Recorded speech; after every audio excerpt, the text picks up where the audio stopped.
Hi, everybody. We are doing chapters 2 and 13 in this video. Chapter 2 is on the short side, and I like to teach them together for reasons that I'll explain.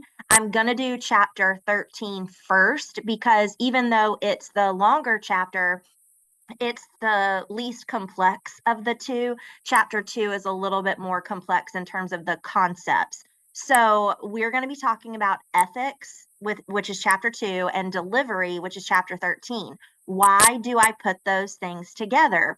Well, because someone who has really, really good delivery and is really charismatic and compelling as a speaker might get away with hiding bad ethics. And in this social media age, it's extra important that we put a critical eye and ear to everything that we're exposed to on the internet and all the content that we're consuming, and that we keep that in mind when we're generating the content for others to consume. So I'm going to go through delivery first, and then I'm going to go through the ethics chapter, and I am going to discuss the link again between the two.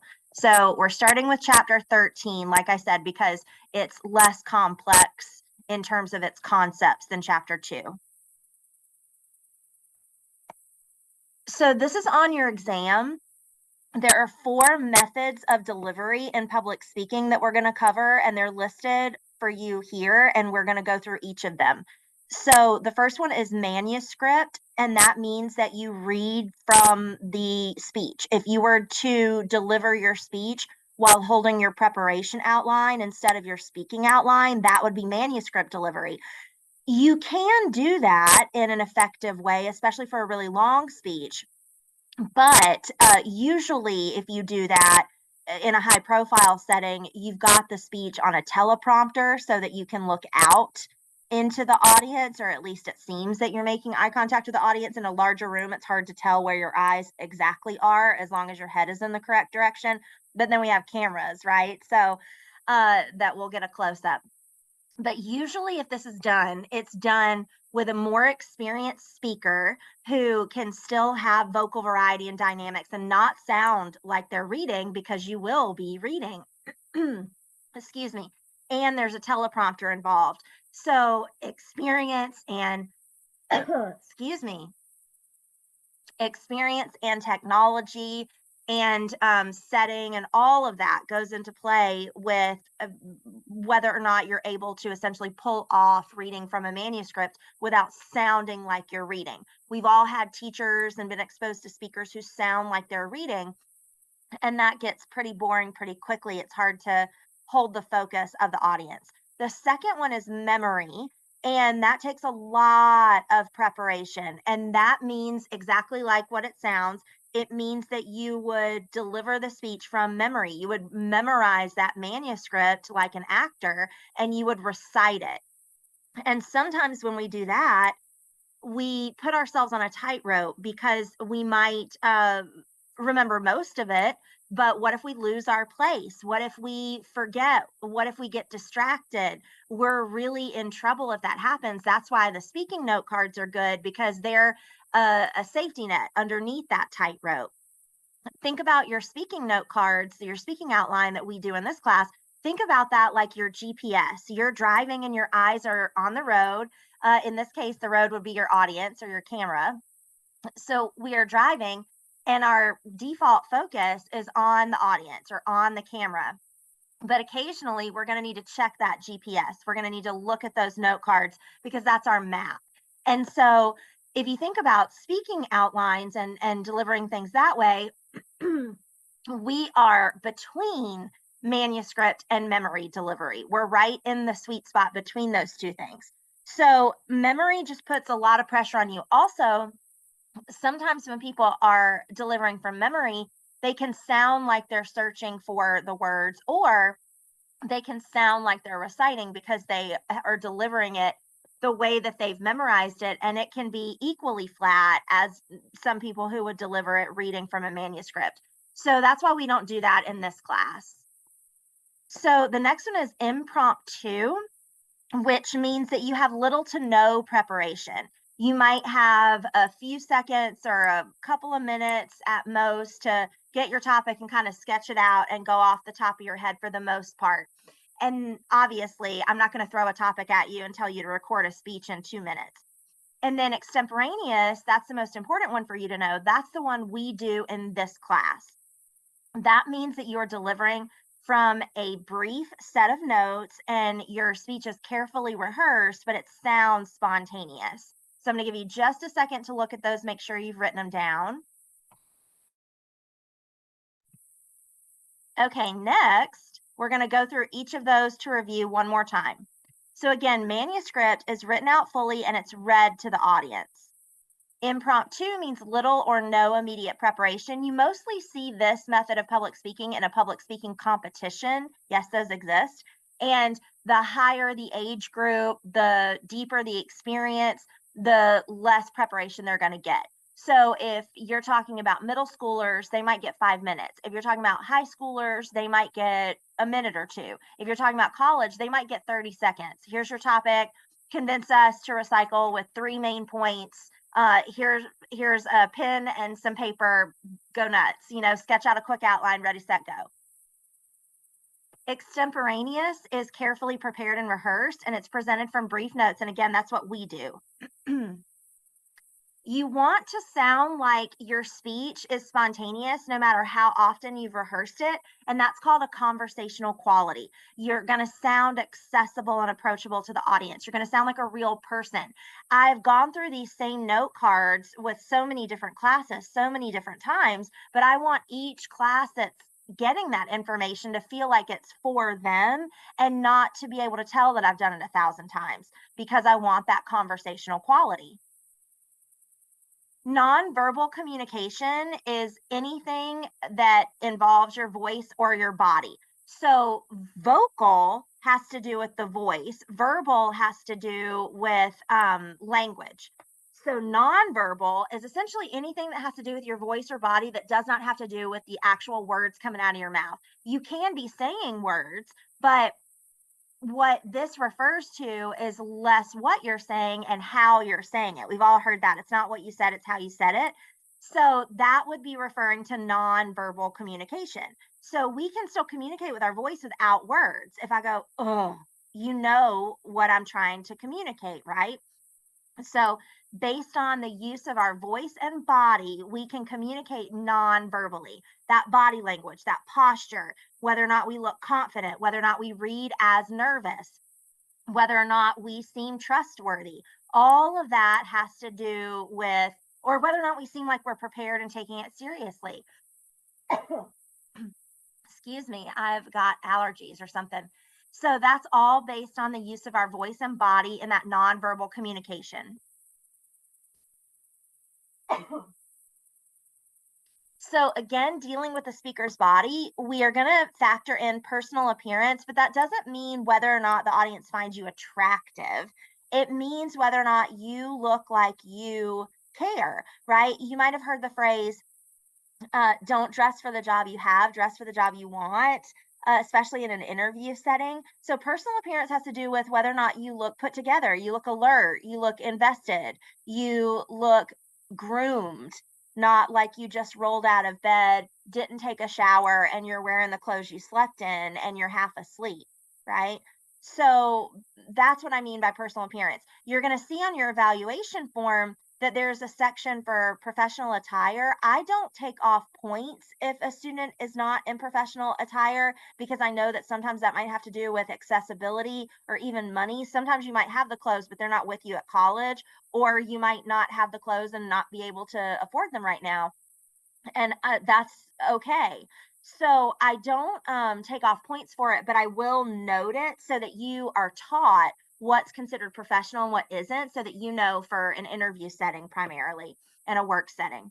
So how you're moving, are you fidgeting so much that it's distracting? Are you looking down so much that you're not making eye contact with the audience and they feel closed off? Are you dancing around the podium if you're in an in-person classroom? Or are you standing there with your feet more or less planted, looking very confident? And then gestures. Are your gestures distracting, or do they enhance the understanding? Are they motivated gestures? Like when you move your hands, does it make sense? Are you making eye contact with the audience, or are you staring at your note cards? Are you looking at the ceiling? Are you looking all around the place because you're nervous? So, how do you make sure that your delivery is the best that it can be? Well, you practice, you rehearse, you go through the preparation outline out loud. We talked about that in previous chapters. We prepare that speaking outline, which we've also talked about. We practice the whole speech aloud with our visuals, because remember, for this upcoming speech, we need at least 3 visual aids. We polish and refine our delivery, and we give a dress rehearsal and solicit feedback from trusted friends or family members. This is on your exam. So these are different aspects of the speaker's voice. We've got volume, which is how high or sorry, how loud or soft your voice is. Volume is how loud or soft. Pitch is how high or low. Rate is the tempo, the rhythm. It does involve pauses, so there's some overlap with the next one. It's how fast or slow. And then pauses are momentary breaks in delivery, and you can absolutely take those. I just urge you in a public speaking setting not to fill those pauses with nonsense words and phrases or sounds. Things like or anyways or like.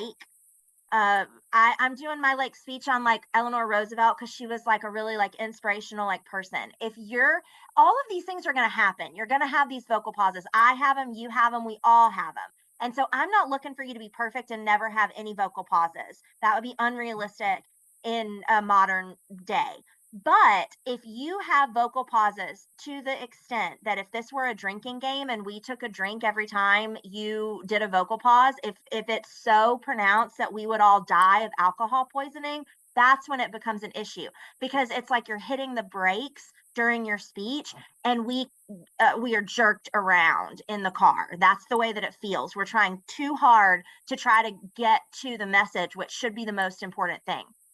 So don't be hard on yourself if you got some of them, but you want to keep them to a moderate level, right? Things like and everything like that. If you finish a sentence and you say and everything like that and this, that, and the other, those are filler words. Those are phrases that don't mean much or anything in a lot of cases. So just be cognizant and aware of those filler words. Another one that I'm hearing a lot, well, I hear anyways a lot, which is not even really a word. Anyway would be the word, and that would be a filler word, but now we're adding an s to it for some reason, and it and it doesn't mean anything. Another one that I hear a lot is a smack between ideas. Instead of saying a speaker will smack between thoughts as a vocal pause while they're trying to gather their next idea. So just be aware of those isms that we all have, and just make sure that those habits don't overpower your speech. So, how we use volume, pitch, rate, and pauses will give us vocal variety. If we're the same volume, the same pitch, the same rate, the same pauses, in the same predictable places the entire time, we don't have dynamics. We don't have vocal variety. The speech sounds the same the whole way through. So that's how we achieve vocal variety, is mixing up those first 4 things. Next, we've got pronunciation, which is the accepted way that you say a word. Now, sometimes a word might be pronounced in an accepted way more than one way, right? So, and a lot of that might be based on region or dialect. Some of that is overlap with dialect, which you see on the screen. So, for instance, in the UK, they say privacy, they say advertisement, they say, how do they say we say controversy, and they say controversy, I think, something like that. So we say privacy and advertisement, they say privacy and advertisement. So those are still acceptable. It's just they're different pronunciations. But if you are just going to make up a pronunciation out of whole cloth, that's going to be what's called a mispronunciation, and you would get docked points for that. And I would note it on your sheet, because you're responsible for knowing how to say the words that you chose to put in your speech. And if you chose a quote, or you chose a source citation, or even if you chose a name, it's your responsibility to know how to confidently say those names. And so if you get into your speech and I can see that you're trying to sound it out for the first time, and it's going off the rails, that's going to be an indicator that you did not prepare. So pronunciation is very important. I had a student a few years ago who liked to cite the website Britannica.com, which is the name of an encyclopedia. Britannica is how you say it, Britannica. And for every single speech, and we did 4 at the time, she cited Britannica. But she insisted, no matter how many times I gave her the note, I don't know if she wasn't reading her feedback or what, but every time I gave her the note that it was pronounced Britannica, she would continue to pronounce it Britannicia, Britannicia, Britannicia. That's a mispronunciation because there's nowhere on the planet that would accept that pronunciation. So that's a mispronunciation. It didn't have to do with region or dialect. She was just pronouncing it incorrectly. Articulation is the physical production of the sounds, the vowels and the consonants that make up the word. And so sometimes we have a hard time understanding speakers because they're not finishing one word before they begin the next one. And their speech can sound like they're reading a letter that got rained on and is blurry, and it all blends together. So be very careful to finish one word before you start the next one, to sound out your consonants, to tap your T's, as we say in the theater, to make sure that you are elongating your vowels, you're hitting your consonants, you're making the words with your mouth, which involves opening your mouth. It sounds obvious, but sometimes people barely open their mouths when they speak, and it can be really, really difficult to make out the sounds for the listeners. And then dialect has a lot to do with region, culture. Like there's a low country dialect that's different than the Cajun dialect in Louisiana, which is different than the deep South dialect in Alabama, right? There are different dialects and accents in the ways that we say words, even if we're pronouncing them correctly. The way that we're making the vowel sounds might be different. It might be I versus I. And so dialect is not, it doesn't have to do with whether you're correct or incorrect. Dialects are what they are, and I think they're fascinating. And so I'm not telling you not to sound like you're from where you're from. Being a Southerner, when I've gone up north, I've had a lot of people, especially when I've done theater stuff, really try to get me to get rid of my Southern accent, and I can only turn it off so much, right? So I think whatever your accent is, whatever your dialect is perfect. But we have to be aware that sometimes if we have a dialect, a very particular dialect or very particular accent, we might be in front of listeners who are simply not used to hearing that dialect or that accent. So that doesn't mean we have to change it. It just means that we have to sometimes over articulate so that they can hear it. And it's going to sound like over articulation to us because we're not used to it, but it's going to sound like articulation to them. It's just going to make it easy for them to hear it. So a lot of it is just slowing down and making sure that we're clear with our articulation so that their ears can get used to our accents. That's really all it boils down to. It's just giving the audience's brain a chance to get used to the accent that they're not accustomed to hearing. So think about it like that. There's nothing wrong with the accent or the dialect at all. But if we're in front of speakers who aren't used to hearing, listeners who aren't used to hearing it, we just need to slow down and articulate. That's it. So again, volume is loudness or softness. Pitch is highness or lowness. Rate is the speed at which a person speaks. And pauses have to do with a momentary break in vocal delivery, but it should be silent, not filled with filler words or phrases or sounds. Vocalized pauses are what those fillers and phrases and sounds are. So when a speaker says, you know what I mean? And everything like that. You know what I mean is one that really gets to me, because if you're being clear, we'll know what you mean, right? We'll know what you mean. One that I do a lot is right. I will, because I want you to understand, and I'm trying really hard to make it clear. So one of my vocal pauses is right. I say it after a lot of sentences, and you're going to notice that now. So we all have them. It's just we don't want to do it so much that it becomes difficult to get to the message. So again, how we change our rate, our pitch, our volume, and how we use pauses gives that voice expressiveness, which is called vocal variety. Pronunciation is the accepted standard of sound and rhythm in a given language. That's just a fancy way to say it's how you say the word. It's literally how the word sounds and how you emphasize the different syllables. So again, advertisement, advertisement, different rhythm, different sound, different emphasis, but both are correct. Articulation, again, is the physical production of the speech sounds, the way your mouth makes those consonants and vowels. We don't need to do that. But if you need to warm up your articulators before your speech, do check this slide out and just say it a few times. And that is a good warm up for your mouth before you do your speech. Got a lot of consonants in there, a lot of good vowels too. Okay, now we're going to get into chapter 2.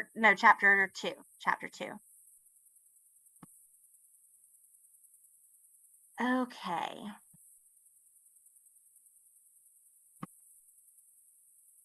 So chapter 2 is about ethics and public speaking. And ethics deals with issues of right and wrong in human affairs. So who decides what's right or wrong? Society does.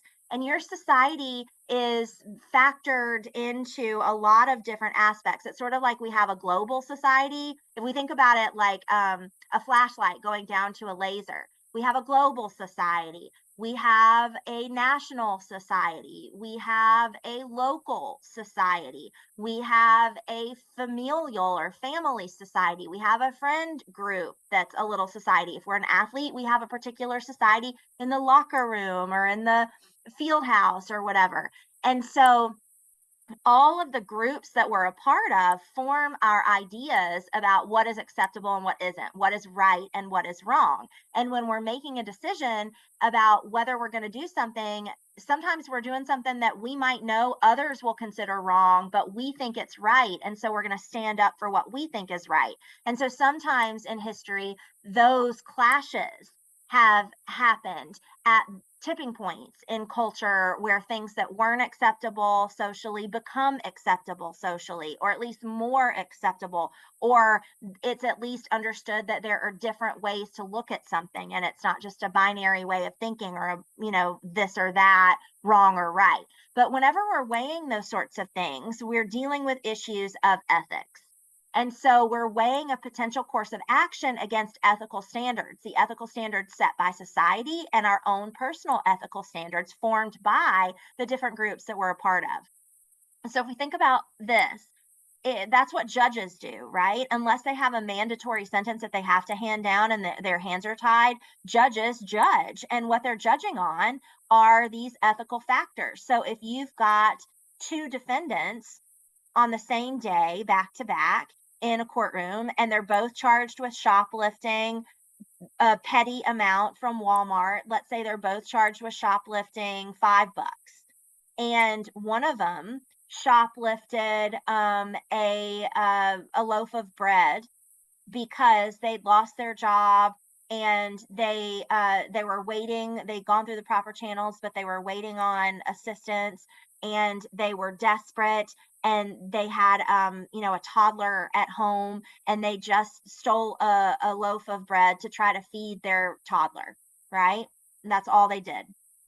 And then the second defendant stole a bottle of nail polish for the thrill of it. On paper, they committed the same crime, but the judge is probably less likely to give them both the same sentence and both the same punishment, especially if the one who stole the bottle of nail polish has shoplifted before and the one who stole the bread has not shoplifted before, right? So that all relates to these ethical decisions that, yeah, on paper, if we're being super legalistic and super just literal about it, on paper, they both broke the same law. They stole the same amount of goods from the same place, and they broke the same law on the books. But their reasons for doing it and the consequences might vary. And that is going to cause the judge's potential sentence to vary.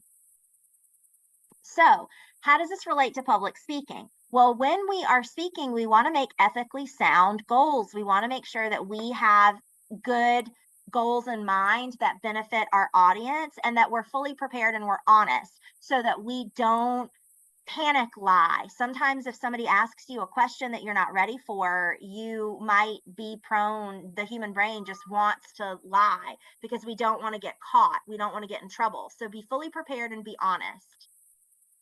Obviously, we want to avoid name calling or abusive language, and we don't want to be hypocrites. Whatever we're saying, we also want to put into practice. Obviously, name calling is using language to defame, demean, degrade individuals or groups. We want to stay away from that.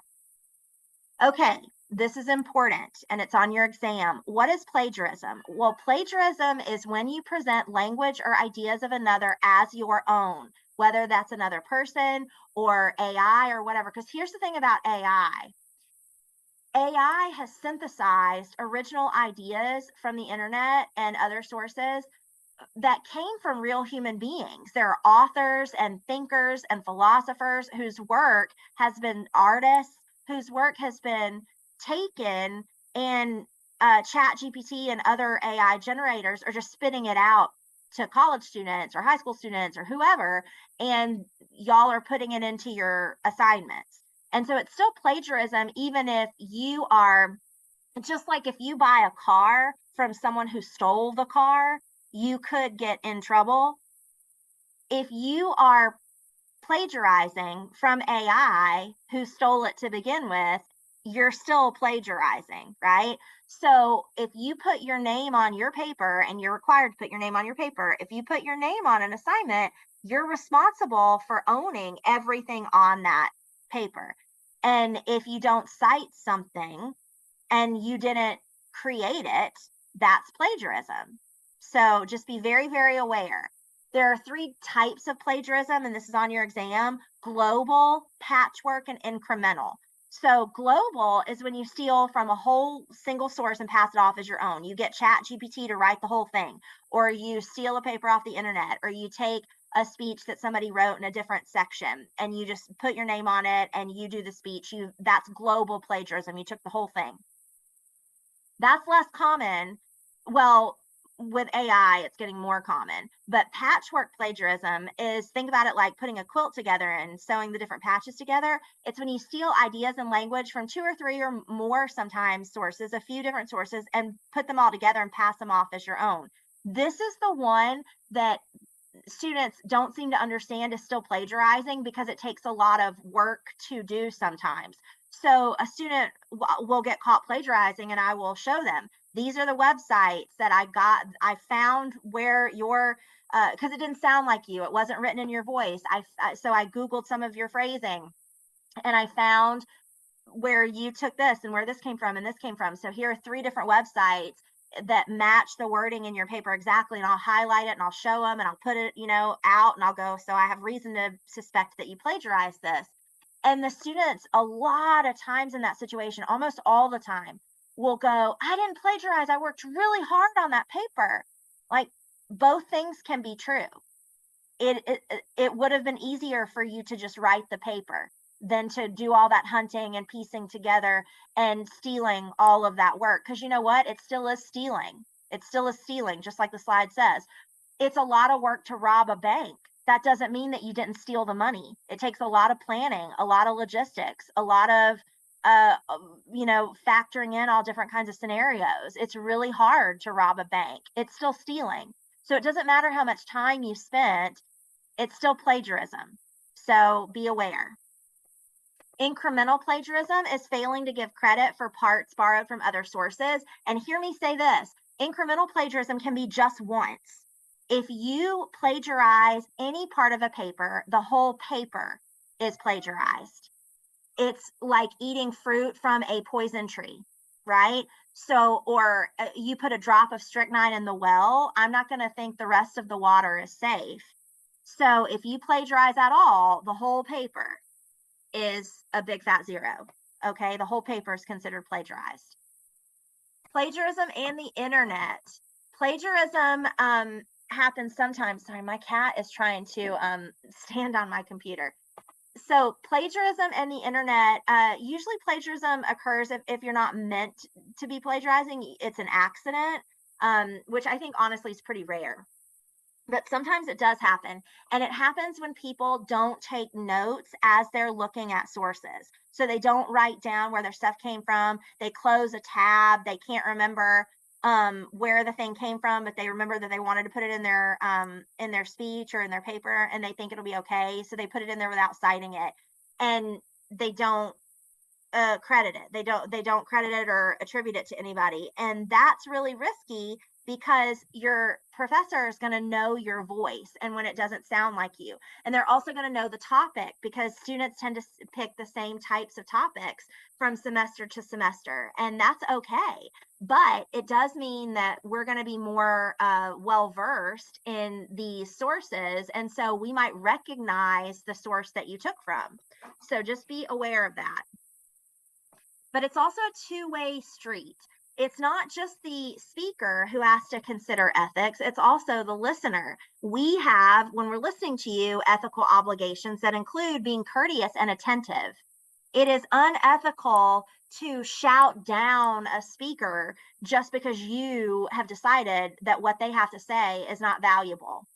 So be courteous and attentive. And if you're talking in a room, and this happens all the time in my in-person classes or in theater productions, and I always have to explain to people, if you're in the back of the room and you're talking, and I'm the teacher and I can hear you at the front of the room, that means that everybody between us is having to work to hear the information they're paying to hear from me, the teacher, or from the actors on stage.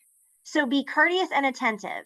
Also, it's just not fair for the speaker to look out and be able to tell that you're not even giving them the time of the day because you're on your phone. They can't reach you if you won't let them. So be courteous and attentive. Avoid prejudging the speaker and thinking, oh, they don't have anything to teach me, because we talked about that in a previous chapter, because they're of a different demographic than I am and I can't learn from them. If anything, that's an opportunity to learn. And maintain an open mind or free expression of ideas. Don't just decide you know what they're going to say before they say it. And that is chapter 2. We did 13 first, and then we did chapter 2. So that's chapters 2 and 13, or 13 and 2 in that order: ethics and delivery, or delivery and ethics.